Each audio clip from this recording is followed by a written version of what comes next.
The buzz of my phone pulled me from sleep.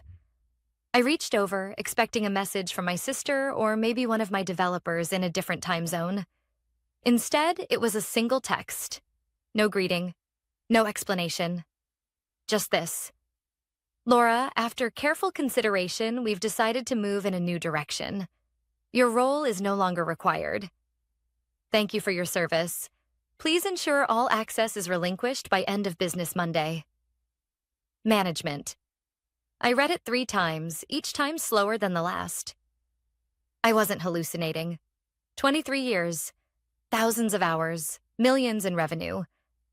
And a company I helped build from a folding table in a shared co-working space, now severed with a text message on a Sunday morning. I should have been furious, or heartbroken, or at least shocked. But I wasn't, because somewhere deep down I'd seen this coming. Still, I took a breath and typed my response with the same calm professionalism that had carried me through acquisitions, layoffs, investor feuds, and late-night debugging sessions. Wishing you all the best moving forward. I set my phone down and stared at the ceiling. My name is Laura Klein. I'm 57 years old, the co-founder and, until this morning, the chief systems architect of Redline Tech Solutions, a mid-sized SaaS firm headquartered in Denver. I raised my daughter through 2 recessions and 1 pandemic while growing this company from a bootstrapped idea into a $40 million operation. I didn't have investors back then. I didn't even have proper health insurance.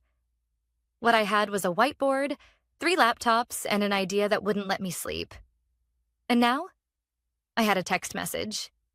Sent by Connor Maddox, the 32-year-old modern visionary who had joined us 6 years ago as a junior product manager and climbed the ladder fast. Too fast. Connor had charm, no doubt, and a Stanford MBA that made investors swoon. He'd been promoted to CEO just over a year ago after the board pushed my co-founder into early retirement. I stayed on, thinking I could adapt. But that was my first mistake. Thinking that loyalty had any place in a world that worships disruption and youth. Back when Redline was just an idea, I was coding in my garage while my daughter napped on a secondhand couch. I'd built systems before, for medical offices, real estate firms, even a few early .coms. But this time was different. This time, I wanted to create something bulletproof. Custom-built from the ground up, secure, scalable, elegant. And so I did. I architected the core system of what would later become Redline's flagship product, SecureSync, a secure file sharing and collaboration platform used today by over 600 enterprise clients, including 3 financial institutions and 1 federal agency. The entire infrastructure was layered, hardened, and reinforced by my own encryption framework, buried deep in the core, invisible to anyone who didn't know where to look. I never imagined I'd need a failsafe. But I built one anyway. I walked into my home office and booted up my personal terminal. As the custom OS loaded, a quiet welcome chime sounded. The one I'd hard-coded years ago. My fingers danced across the keys, accessing the logs, reviewing the heartbeat of the system still running flawlessly, still breathing, and still entirely under my control. Connor didn't know that. He thought I'd handed everything off. Thought he'd replaced me with agile workflows and PowerPoint decks. What he didn't realize was that Redline's entire infrastructure was still running on my code. Code that required periodic manual verification, silent keys, and encryption maps that only I possessed. Code I had encrypted using my own protocol and distributed across 4 access points, 2 of which had been deactivated last month when he reorganized the systems team without my knowledge. I closed the terminal and sat back. The system wouldn't fail today, or tomorrow, but in 11 days, the auto-renewal process for the core license certificates would trigger. And when that happened, unless someone entered the proper passphrase, the system would enter fail-safe lockdown. Not to destroy it, but to protect it. From misuse, from sloppy hands, from people like Connor. It wasn't a trap, it was insurance. My phone buzzed again. Another message. This time from Maya, one of the original engineers I had hired 15 years ago. It simply read, "Please tell me you saw the news. They've already locked your email. They really think they can run this without you? I smiled just slightly. They could try, but the real question wasn't if Redline would break. It was when, and whether I'd be willing to save it. Monday morning arrived colder than expected. Denver skies were gray, and so was my mood as I watched early risers jog past my house while I sat with a mug of coffee I didn't remember making. My inbox had been deactivated overnight. My work Slack channels were silent. After 2 decades, it was like I'd never existed. No farewell email, no transition meeting, no acknowledgement of what I had built. Just silence. And somewhere in a corner office downtown, Connor Maddox was probably high-fiving someone over how clean the exit had been. I logged into my personal systems again. Redline's servers still hummed, their logs streaming in my encrypted monitoring portal. No signs of panic. Yet. But I knew the countdown had begun. 11 days.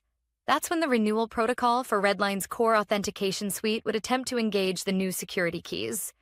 And unless the system received the passphrase from an authorized admin, an admin they no longer had, it would initiate fallback. And fallback was not pleasant. Fallback meant clients would begin receiving failed certificate notifications. Not immediately, but gradually. A slow degradation of trust. Access issues.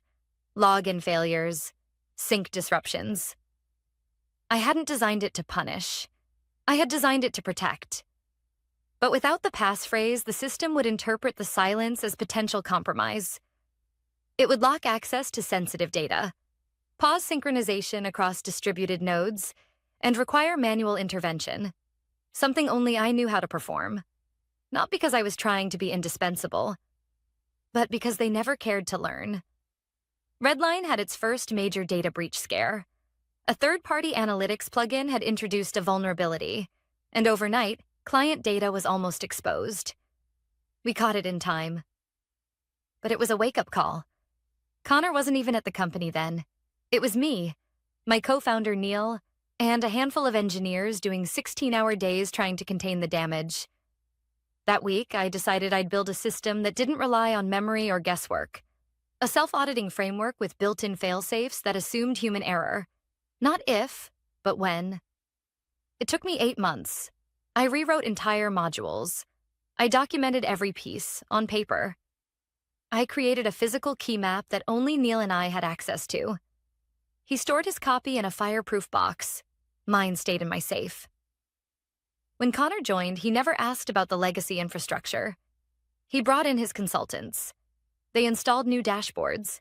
They redesigned the UI, but they never touched the roots. And you can't redesign a tree from the leaves. By noon Monday, the call started. First, it was Jordan from payroll.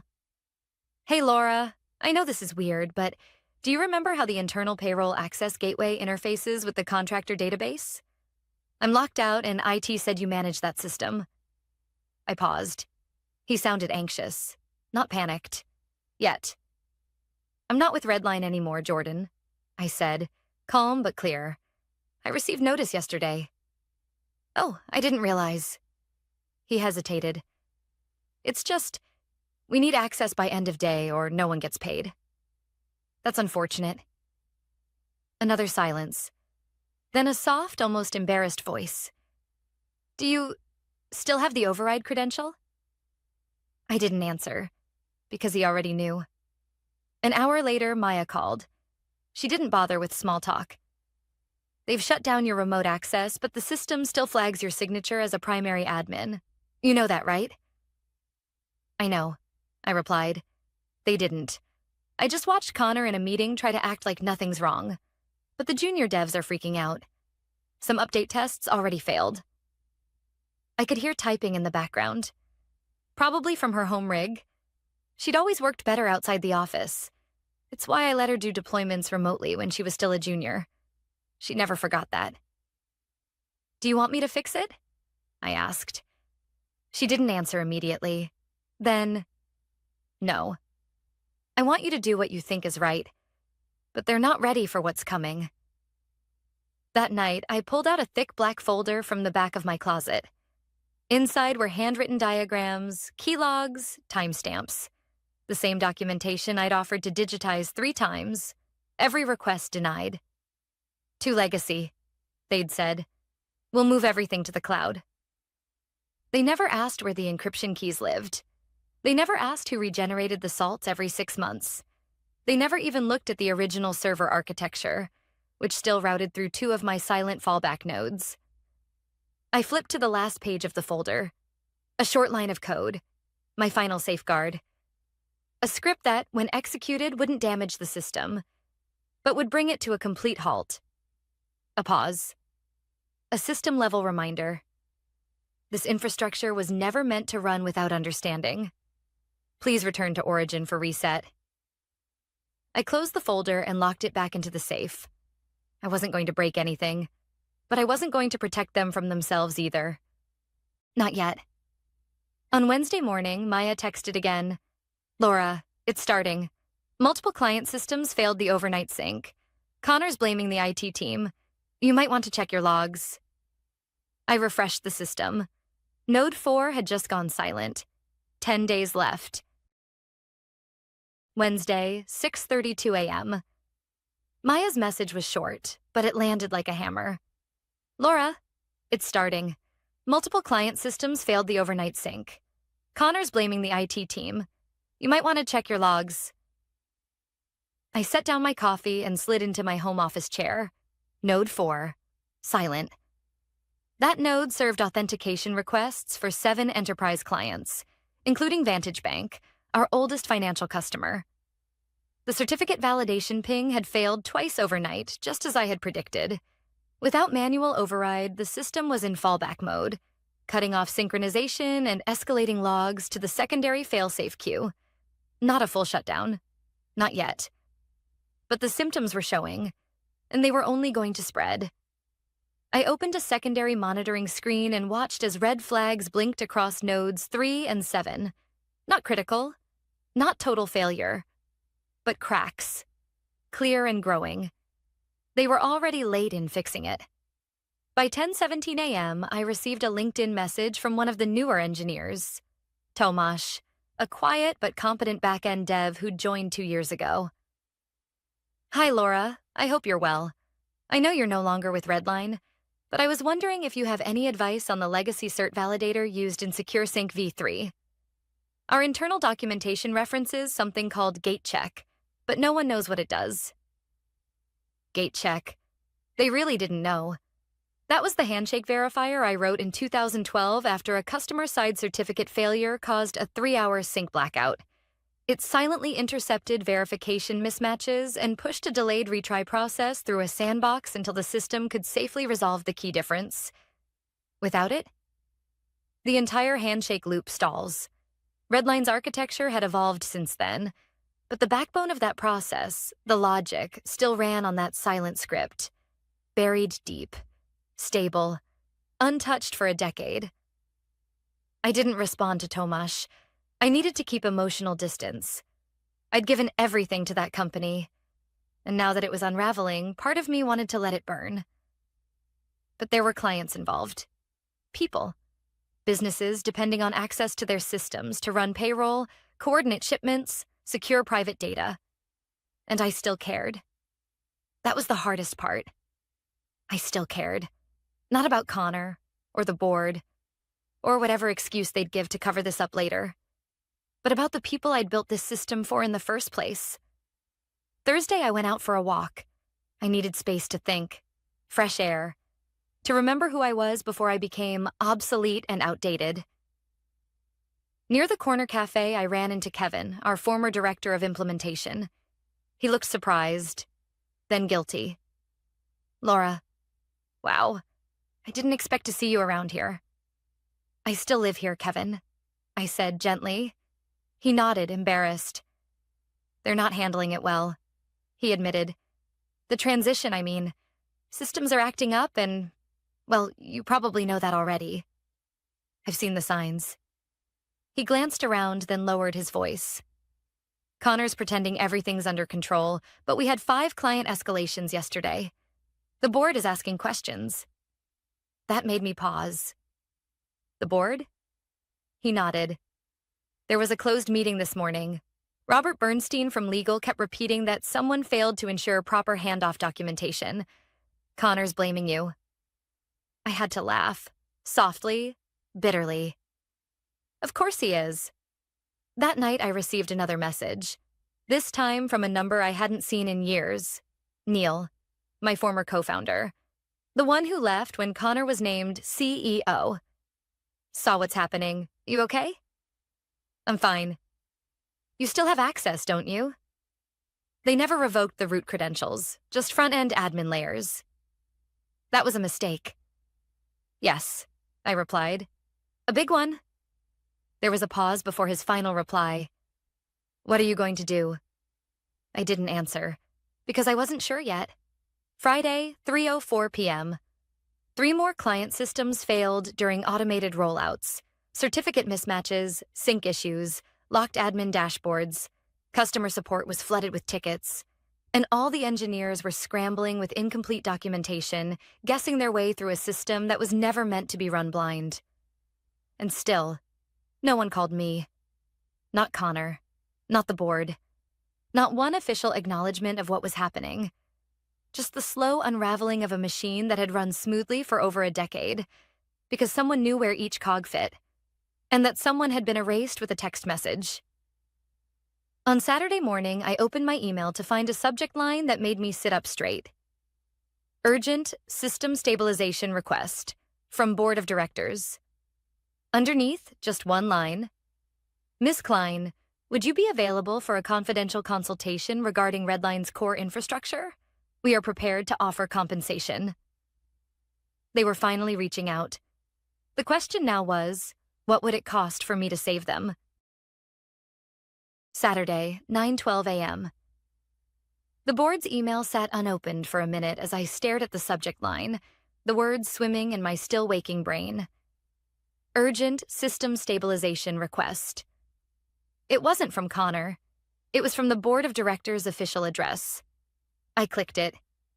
Ms. Klein, we are requesting your availability for a confidential consultation regarding Redline's core infrastructure. We believe your expertise is uniquely required to resolve certain urgent issues that have arisen during the current system transition. We are prepared to offer compensation and work within your terms. Please let us know how you would prefer to proceed. There it was. No apology. No mention of the termination. Just business. I closed my eyes for a moment and inhaled deeply. This wasn't just about code anymore. It was about legacy.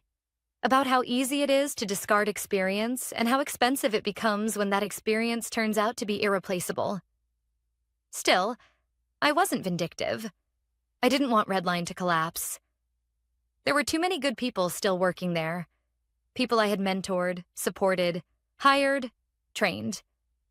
But I also wasn't walking back in with my head bowed. Not this time. 1:44 p.m. I composed my reply. Every word chosen with care. I am open to consultation under the following conditions. 1. Remote access only. No in-person meetings. 2nd. Full autonomy to perform necessary diagnostics. 3rd. A written agreement acknowledging that any code authored or guidance given during this engagement remains my intellectual property, licensed to Redline for this instance only. 4. A daily consulting rate of $3,000 with a minimum 1-week commitment paid in advance. 5. I will not report to Connor Maddox, nor will I engage in meetings where he is present. I hit send. Then I waited. It took 42 minutes. The reply was short. Agreed. Access credentials will be issued by 3 p.m. today. Payment confirmation attached. And just like that, I was back inside the system I built, with the control I never should have had to give up. 3:05 p.m., remote access restored. Logs, protocols, fail-safes. Everything was still there. It felt like returning to an old house no one had cleaned. Dust in every corner. Critical patches missed. Old alerts buried under unopened notifications. They hadn't just failed to maintain it, they'd actively broken it. Connor's team had tried to insert modern tools, new frameworks, flashy integrations, without understanding what made the system stable in the first place. They'd overwritten dependencies, removed essential verification delays, and unbelievably disabled gate check. I had to undo most of their upgrades just to begin diagnosing the deeper failures. Sunday, 10:22 a.m. I had been working nonstop for 19 hours. I ate a granola bar at my desk and sipped cold coffee while reviewing the results of my first full system scan. The root certificate chain had already triggered 4 lockout thresholds. The fallback nodes were still running, barely, but unless they were manually resynchronized, the whole system would trip the final kill switch within 6 days. I patched the immediate issues, wrote a temporary script to stabilize the most critical nodes, enough to buy time. But I didn't implement the full fix yet, because I hadn't decided if I wanted to. Monday, 8:03 a.m. A new email came in, this time from the board chair, Deborah Lynn. Ms. Klein, the stabilization results are showing. We're extremely grateful. I'd like to speak with you directly, off the record if possible. I agreed. We scheduled a secure call for noon, 12:01 p.m. Deborah appeared on my screen, professional and calm. I want to start by acknowledging that the way your departure was handled was unacceptable, she said immediately. We were not informed of the details at the time. I've since reviewed the termination process, and I want to offer a formal apology. I wasn't expecting that. Thank you, I said. That means something. She nodded. We now understand that Connor pushed through your removal under the guise of modernization. He never disclosed how reliant the company still was on your original architecture. I didn't respond. Laura, she continued, what would it take to bring you back? I paused. I'm not coming back, I said plainly. I've accepted another offer, one that values my experience without requiring me to prove my worth all over again. She exhaled. Then I'll ask something else. Would you be willing to speak to the board this Friday? We're conducting a leadership review. Your insight would be valuable. So this is where it was headed. I'd known Connor was losing his grip, but now it was official. They were preparing for a potential removal, and I had just become the key witness. Late Monday night, while finishing my documentation for the board, a Slack message popped up from an old team member. Hey, just heard from someone inside. Connor's scrambling. He knows you're behind the fix. He's planning something. Something in my stomach twisted. Because the only thing more dangerous than a CEO out of his depth was one who realized it too late. Tuesday, 7:46 a.m.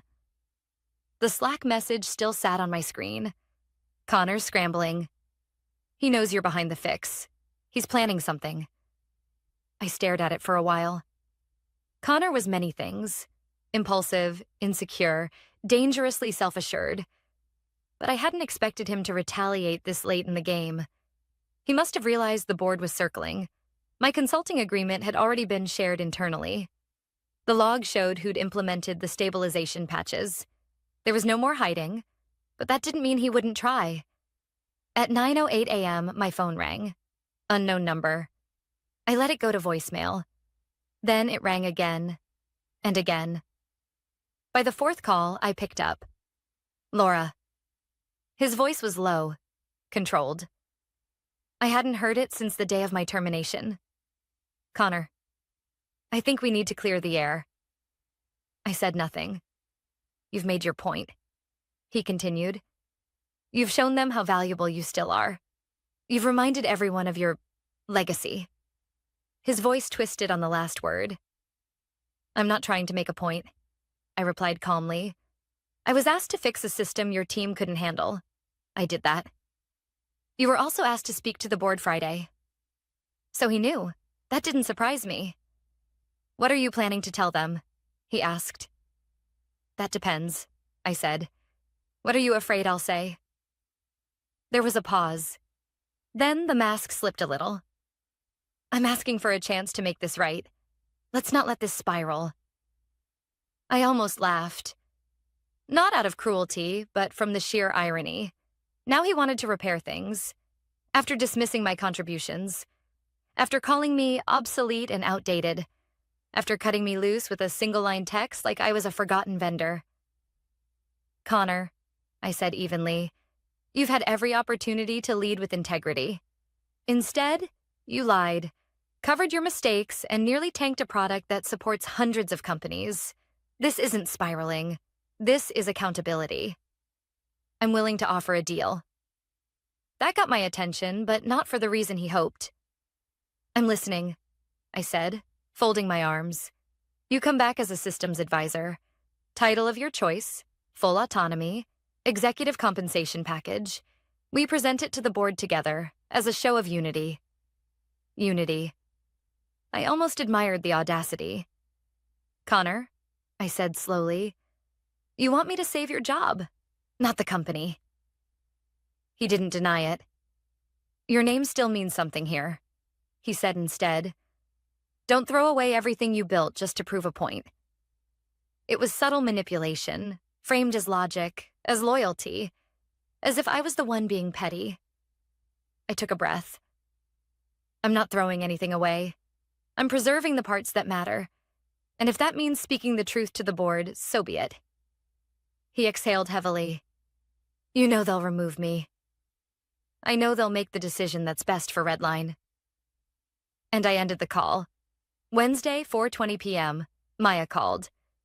He's running scared, she said. Pulled 3 of us into a meeting today and tried to make it sound like the system failure wasn't his fault. Blamed legacy constraints and incomplete documentation. Classic deflection, I muttered. Laura, she said softly, you know you're going to be the deciding vote, right? I'm not voting, I replied. I'm just telling the truth. Sometimes that's the same thing. I didn't respond, because she was right. Thursday, I spent most of the day finalizing documentation.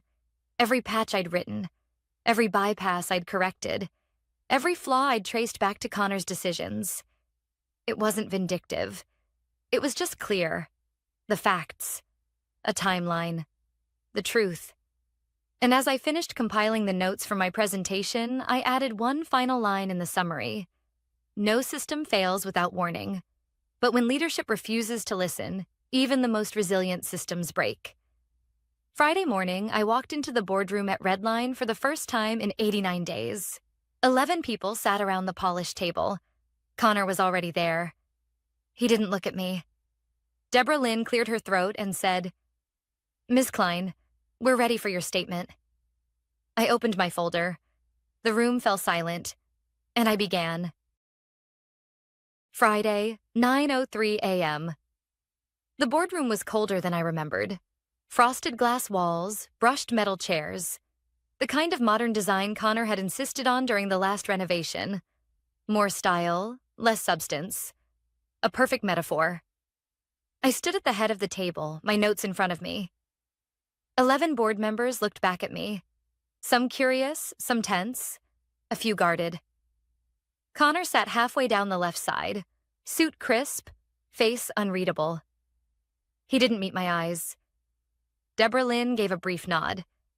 Ms. Klein, the floor is yours. I straightened my spine and began. I joined Redline 23 years ago, when this company was an idea scribbled on a napkin in a rented co-working space. I wrote the first line of code for what eventually became our core product, Secure Sync. I built the encryption infrastructure that kept our clients' data secure and our reputation intact. No one interrupted. Even Connor sat still, his jaw clenched. For years, I worked behind the scenes, leading teams, solving problems, writing documentation, patching vulnerabilities before they became threats. I worked late, on weekends, during holidays, because I believed in what we were building. I flipped a page. In March of this year, without warning or discussion, I was removed from my position via text message. The justification, as stated, was that my methods were obsolete and outdated. A few members shifted uncomfortably. What followed, I continued, was a complete breakdown of the company's most vital infrastructure. Not because the code was bad, but because no one bothered to understand the foundation they were standing on. I tapped the report in front of me. 3 critical protocols were altered without testing. Certificate renewal procedures were ignored. System handshakes were rerouted through insecure modules. Documentation was either outdated or deleted altogether. I paused. And when it all began to fail, the company called me back. Still no reaction from Connor. I agreed to help. Not for personal gain and not for redemption, but because I believe in the people who still work here, the clients who rely on our systems, and the reputation we all built. Together. I looked up. But I will not help rebuild a company that refuses to learn from its mistakes. Deborah cleared her throat. Ms. Klein, are you stating you won't continue consulting with us? I've completed my contract, I said. The system is stable, fully operational. I've provided detailed documentation to prevent future incidents, but I'm not staying, because I'm no longer interested in working for an organization that treats experience as a liability. Connor finally spoke. That's rich coming from someone who intentionally kept parts of the system undocumented. I looked at him. Calm, measured. I submitted 3 separate proposals to improve documentation standards, I replied. All were rejected. I offered to train newer engineers. The sessions were canceled. I raised concerns about the knowledge gap 6 months ago in an email sent to you and 3 others at this table. That email was never acknowledged. I let that sit in the air. If anyone kept the system from being fully understood, it was the leadership who decided that what they didn't understand must not matter. Silence. Then James Barton, the board member closest to Connor, leaned forward. Laura, he said, what do you recommend moving forward? I didn't hesitate. Hire people who know how to ask questions, who value institutional knowledge as much as innovation. Build a real transition protocol. Incentivize knowledge sharing. And don't ever again assume that because someone is older, they're obsolete. Deborah nodded. Thank you, she said. We appreciate your honesty. I closed my folder and stepped back. I was done. Saturday, 11:24 a.m. The call came from Deborah. Connor has resigned, she said. The board voted unanimously to begin a leadership transition. We've asked Robert to serve as interim CEO. I said nothing. I didn't feel triumphant. I just felt free. There's one more thing, Deborah continued. The board has agreed to implement your documentation framework. They're calling it the Legacy Protocol. We hope you'll let us attribute it to you. I smiled, just a little. That's fine, I said. Thank you. 2 weeks later, I started my new position at Greywall Systems, a cybersecurity firm known for valuing deep knowledge over surface gloss. My team consisted of engineers in their 20s and 50s, working side by side, exchanging insights and respect. During my onboarding, my new manager said something I hadn't heard in years. You're not here to prove yourself, Laura. You're here because you already have. 3 months later, I received a small package in the mail from an unknown sender. Inside was a handwritten card. One line. For everything we didn't say while you were here. Thank you. No name. Just a folded Redline Systems note card and a USB drive labeled Hazel's Backup, Legacy Matters. I sat back in my chair and stared out the window. Sometimes the best revenge isn't control. It's letting go. On your terms. And knowing the thing they tried to throw away was the very thing holding them together.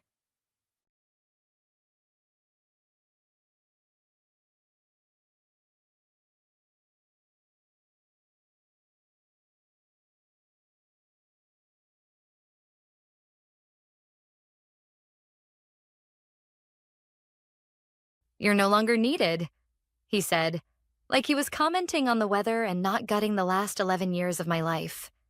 6 days. That's how close I was to the finish line. 6 days away from the bonus I'd already bled for. Project completed, results delivered, contracts signed. It wasn't just a number on a spreadsheet.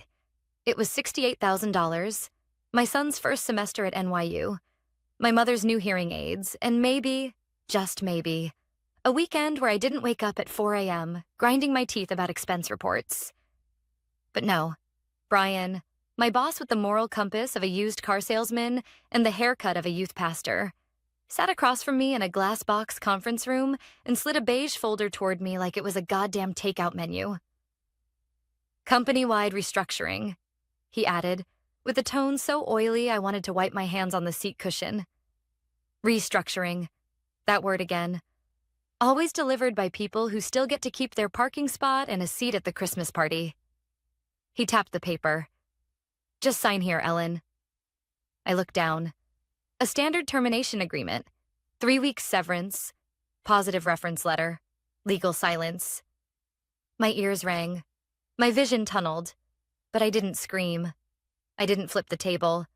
I didn't ask why me because I knew why. I was the highest paid department lead who wasn't part of Brian's little inner circle of overpaid interns and LinkedIn bros.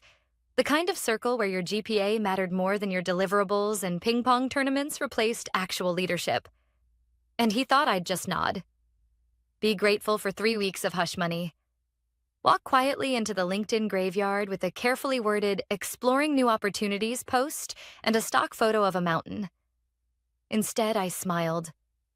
God help me, I smiled. Because Brian had forgotten something. Something buried deep in legal jargon, nestled in a contract no one had reviewed in nearly a decade. Clause 14B, it was my idea, back when the company was small, hopeful, and run by people who still said thank you without legal prompting. It was meant to protect top performers, me included, from unjustified termination related to performance or redundancy. If activated, it guaranteed 15% of quarterly net profit. I'd added it myself during a renegotiation in 2015. The company lawyer at the time was new and overworked.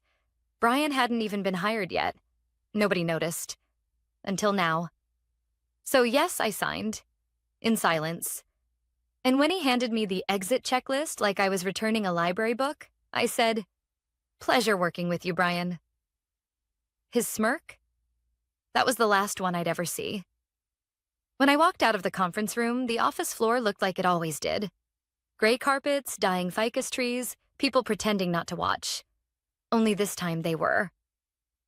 Karen from sales paused mid-coffee pour. Marcus from IT glanced up but looked away just as fast. Everyone knew. They just didn't want to be next. I emptied my desk in 7 minutes flat. A photo of my son from his high school graduation. My favorite pen. 3 sticky notes with handwritten reminders from a life I was apparently no longer needed in. I didn't even cry. Not there. The tears came later. Alone in my car, parked under the same flickering streetlight that had guided my exhausted walk-ins for years. I gripped the wheel and sobbed, not just from grief, but from insult. From the knowledge that they planned this. That my name was scratched off some spreadsheet like expired milk. But underneath the sadness, a different emotion stirred. Something colder, sharper. Because I wasn't beaten. Not yet. I went home, opened my laptop, and pulled out my original contract from a dusty folder labeled Important Docs. I found the clause, reread it 3 times, and laughed the kind of laugh that sounds more like a cough or a threat. It was still there. Still signed. Still valid. They owed me more than a bonus now. They owed me millions. And if Brian thought I was just going to go quietly, well, he really should have read the fine print. I didn't sleep that night. Not because I was panicking. Those days were behind me. No, I was wired in a different way. Like I'd been dunked in ice water and handed a blueprint for revenge. I sat at my kitchen table, robe half-tied, a cup of chamomile going cold beside me, as I highlighted every clause, every sentence in that dusty contract that was about to become my golden ticket. Clause 14B was clear. Crystal even. In the event of unjust termination not supported by formal documentation of underperformance or redundancy, the employee is entitled to 15% of the company's quarterly net profit. No fine print. No loopholes. I checked. Cross-checked. Even ran it through a contract analysis app just to be sure. They hadn't just fired me unjustly. They hadn't given any reason. No written warnings, no PIPs, just a beige folder and Brian's smug face. At 3:22 a.m., I called a name I hadn't said out loud in over a year. Jeremy Quinn. Jeremy was my former employment lawyer. He helped me negotiate this exact contract almost a decade ago when the company was still a lean startup with a CEO who used to hand out holiday cards and remember your kid's name. Jeremy was expensive, but he was sharp. The kind of lawyer who wrote emails like they were war plans. I sent a text. Need to review Clause 14B. You were right to insist on it. He replied 3 minutes later. Still have the file. You're waking up my inner predator. Coffee tomorrow? I stared at his response, and for the first time since the firing, I smiled like I meant it. Jeremy met me at a downtown cafe near his firm's office. The kind of place where everyone wore Patagonia fleeces and talked about real estate over 6 oat milk lattes. He looked older, thinner, but his eyes were just as sharp. And when I handed him the contract, he didn't even blink. "Oh," he said, flipping to the mark section. "They're screwed." I raised an eyebrow. "Don't get me wrong," he added. "They'll fight this. Corporate always does. But unless they've got documented cause, we have them dead to rights.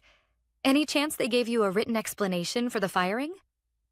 "Not a word," I said. "Just a vague, you're no longer needed, and that I was being let go due to restructuring. No warning, no poor reviews, just pink slip theater." Jeremy nodded, tapping his pen against the table. "Then we hit them fast and quiet. No noise, no bluff. We go full legal within the week. You didn't sign away your rights in that severance document, right?" I shook my head. "It didn't mention the clause. I think Brian forgot it existed." "Perfect," Jeremy said, eyes gleaming. "We'll open with a formal demand letter. Certified. From a partner, not an associate. Makes it feel nuclear. We reference Clause 14B and attach a clean scan of the signed contract.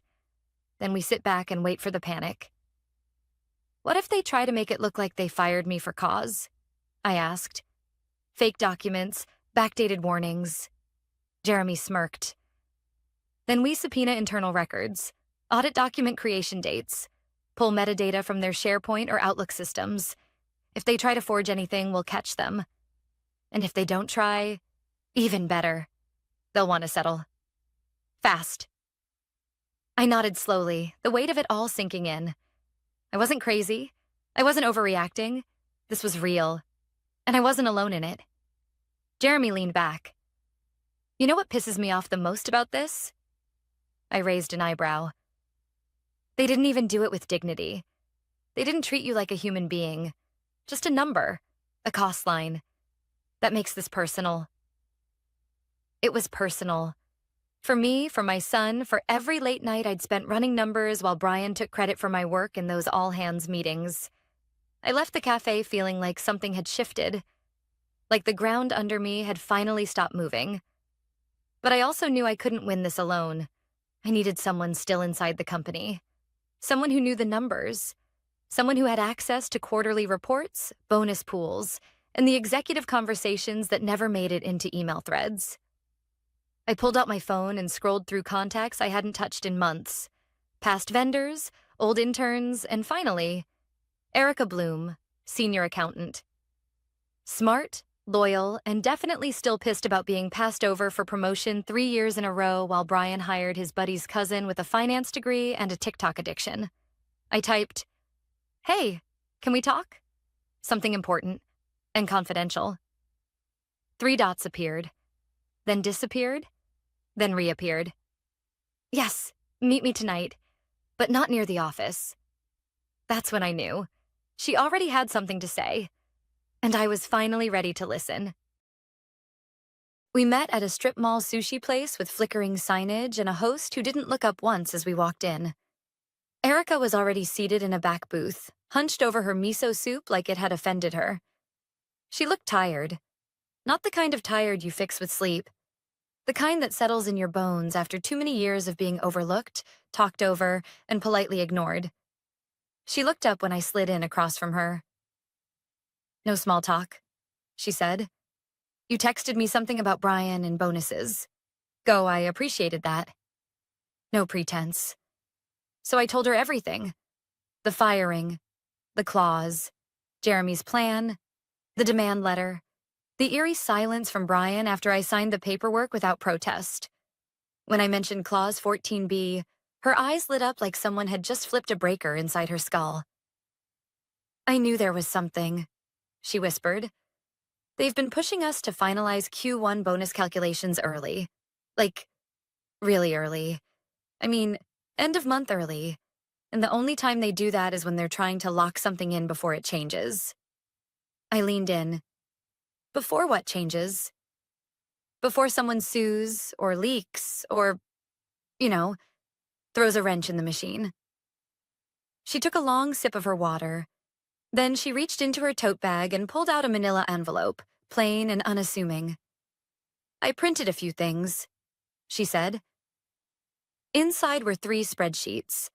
Clean formatting. No scribbles. Numbers laid out like confessionals. One showed projected Q1 profits. Another, the bonus pool allocation for the executive team.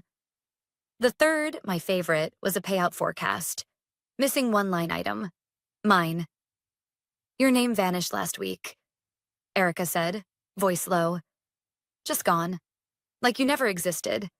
No notes, no revision tracking. Brian didn't even tell accounting you were being let go. He just emailed a new version of the sheet with your line missing and said, "This one is final.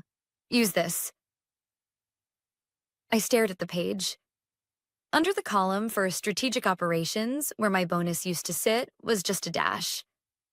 It's like they're laundering the money, she said, quietly reabsorbing it into the bonus pool. I don't know how much you were due, but that amount, 68,000? It didn't vanish. It got reallocated. My guess? Split between Brian and 2 of the VPs. I didn't speak right away. My chest felt tight. Not angry. Not yet. Just heavy. They didn't just fire me, I said. They repackaged my work as someone else's bonus. Erica nodded. Welcome to the machine. I swallowed hard. How much is 15% of the Q1 profit projection? She flipped to the second spreadsheet and tapped the cell with her finger. $2.6 million, she said flatly. I blinked. That's their projected profit? After expenses, yes. I did the math in my head, then again just to be sure. 15% equals $390,000. That's what they owed me. Not $68,000, not hush money severance. Almost $400,000. Jeremy had been right. They were going to fight. But now I had more than a contract. I had evidence of intent. Will you back me up? I asked quietly. She hesitated. Not long, just enough for realism. I'll help, carefully, she said. But I need you to promise me one thing. What's that? That if this goes public and I lose my job, you'll do everything you can to burn them down so hard no one else ever works under Brian again. I held out my hand. Deal. She shook it. Later that night, I emailed Jeremy everything. The spreadsheets, the adjusted documents, a written statement from Erica, marked confidential, describing how the payout allocation changed. His reply came at 2:08 a.m. This isn't just a bonus grab anymore. This is documented financial manipulation, misrepresentation to internal departments, maybe even fraud. We're moving to Phase 2. Phase 2 meant escalation. A formal demand letter delivered not just to HR, but directly to the board. Jeremy drafted it the next morning. It was cold, precise, full of legal landmines. Per Clause 14B of Ms. Ellen Brooks' employment contract, and in light of newly acquired internal financial records indicating misallocation of projected bonus payouts, we are formally requesting a payment of 15% of net Q1 profit. We reserve the right to pursue this in court if no resolution is reached within 7 business days. 7 days. That's all they'd have. Jeremy sent the letter by courier and email. Then we waited. But Brian didn't. He responded the next day with a carefully worded email and 2 attached PDFs. One, a performance warning dated 2 months ago. Another, a record of disciplinary action with my digital signature. I stared at the screen in silence. Jeremy, I said into the phone. I never saw these documents in my life, and that's not my signature. There was a pause. Then, well, he said calmly, now they've made a mistake. The PDFs sat open on my screen side by side. One was a formal performance warning, supposedly issued in February, citing vague nonsense like lack of leadership alignment and failure to demonstrate cross-functional synergy. The other was worse, a disciplinary notice for insubordination, dated just 3 weeks before I was let go. And at the bottom, a signature that was supposed to be mine. It wasn't. They used my full name, Ellen Marie Brooks, and typed it in a script font that barely looked human. No stroke pressure, no angle variation, just something slapped together in Microsoft Word like an afterthought. I stared at it for a long time, then called Jeremy. They forged my signature, I said, my voice flat. They created fake documents to justify the firing. There was a pause, and then I heard the faint rustle of him standing up. They panicked, he said. This is amateur, sloppy, and stupid. Did you ever sign anything electronically? Never for disciplinary actions. Never for anything HR-related. We were required to sign those in person, remember? With a witness from HR present. Perfect, he said. We request the metadata from the originals. Let's find out when they were actually created, and on whose computer. He was already drafting the subpoena request as we spoke. I barely slept that night. Not from fear. Those days were behind me, but from something deeper. Resolve. This wasn't just about a bonus anymore. It wasn't even about the $390,000 I was legally owed. This had turned into something much bigger. They tried to erase me. And when they couldn't, they tried to frame me. That kind of arrogance doesn't just go away on its own. It needs to be dragged into the light. 2 days later, Jeremy called. I answered on the first ring. We got the metadata, he said. Their legal team thought sending PDFs would slow us down, but our request went straight to IAT compliance. Someone over there clearly still has a soul. And? Both documents were created on Brian's laptop, March 25th, at 8:42 p.m. That's 5 days after they fired you. I blinked. So, not only forged, but created after your termination, which means they're not just unethical. They're falsifying records post-employment, which, depending on jurisdiction, could border on criminal. I could almost hear him smile through the phone.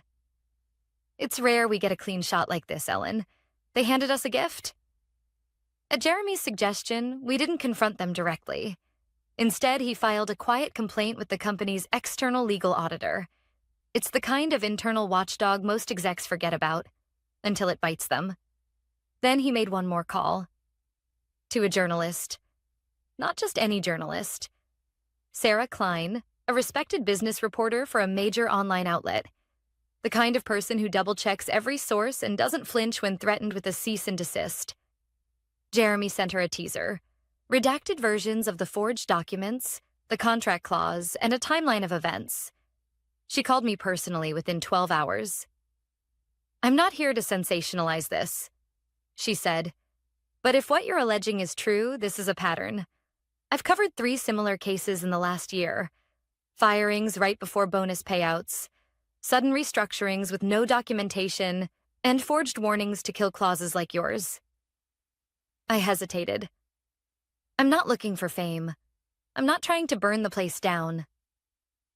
I get it, she said. But this isn't just about you anymore.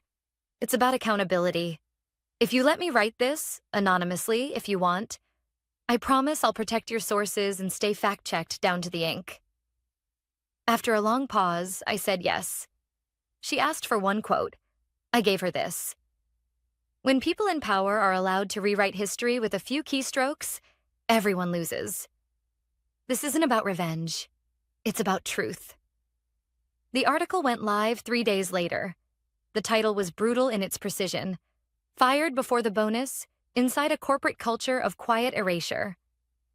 It didn't name the company. It didn't name Brian, but it didn't have to. The breadcrumbs were clear. And in the age of LinkedIn, the readers did the rest. By the end of the day, the post had over 18,000 shares, hundreds of comments, and one very panicked email from the company's general counsel asking if we could resolve this quickly. Jeremy told them we were still reviewing options. "We're not done yet," he said to me. Neither was I. Because the next morning, Erica texted me something that made my stomach flip. "They're shredding files. I just saw Brian take 2 binders marked executive compensation into the records room. Door was locked. Then he told the intern to take an early lunch.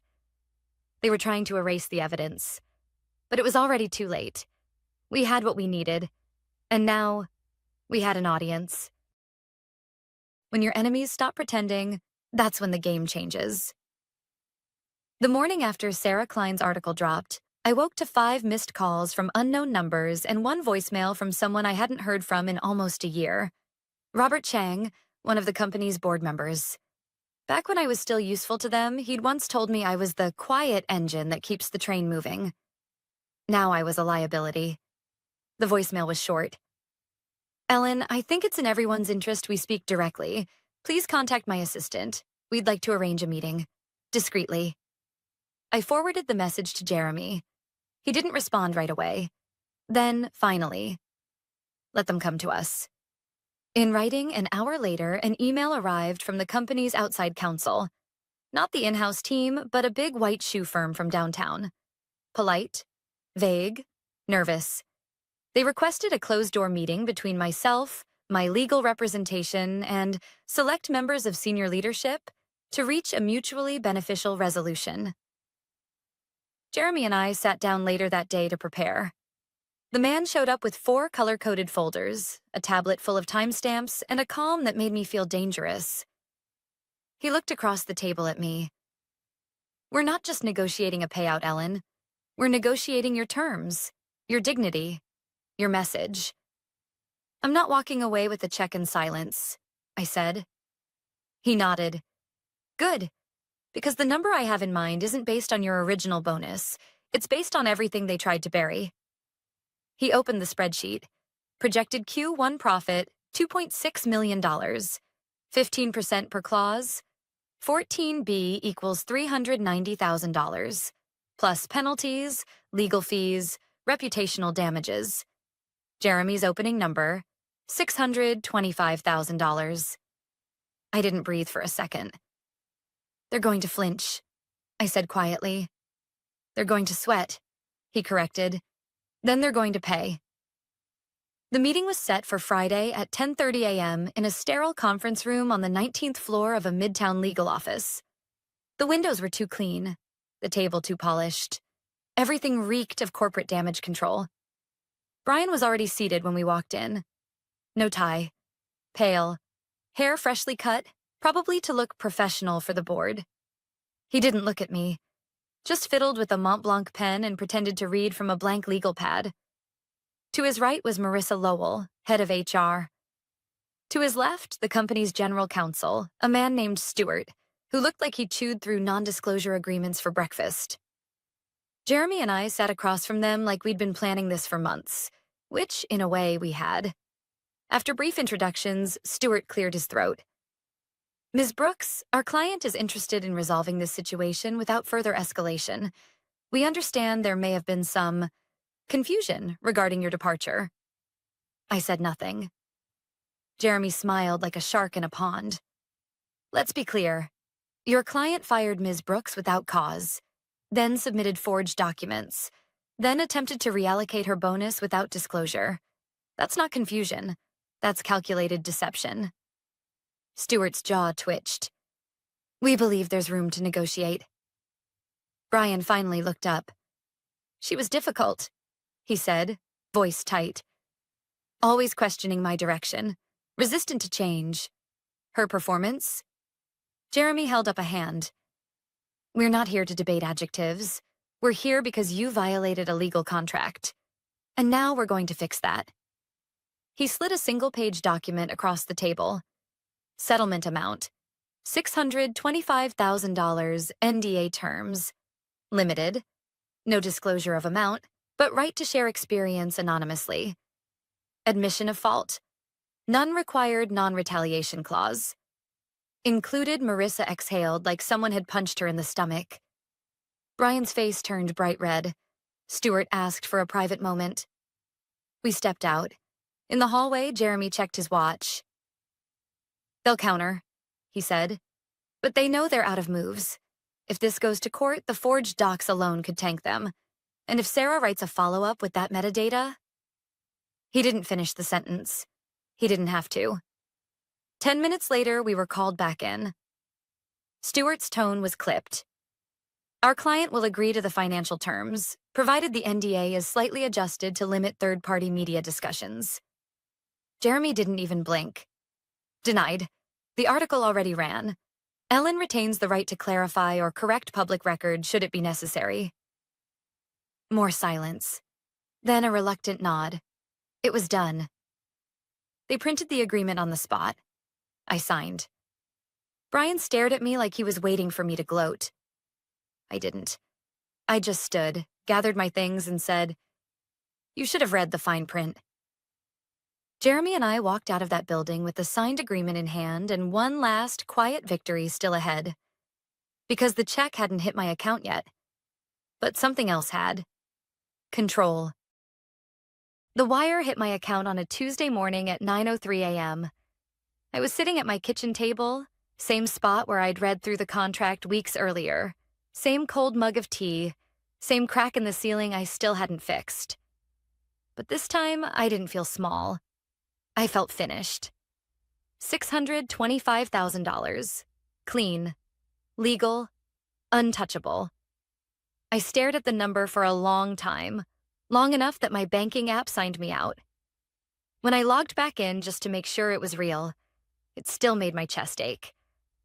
Not because of the money, though, yes, that changed everything. But because I finally had something corporate never gives. Closure. Not the fake kind. Not a signed card or a half-hearted farewell email. The real kind. The kind you fight for.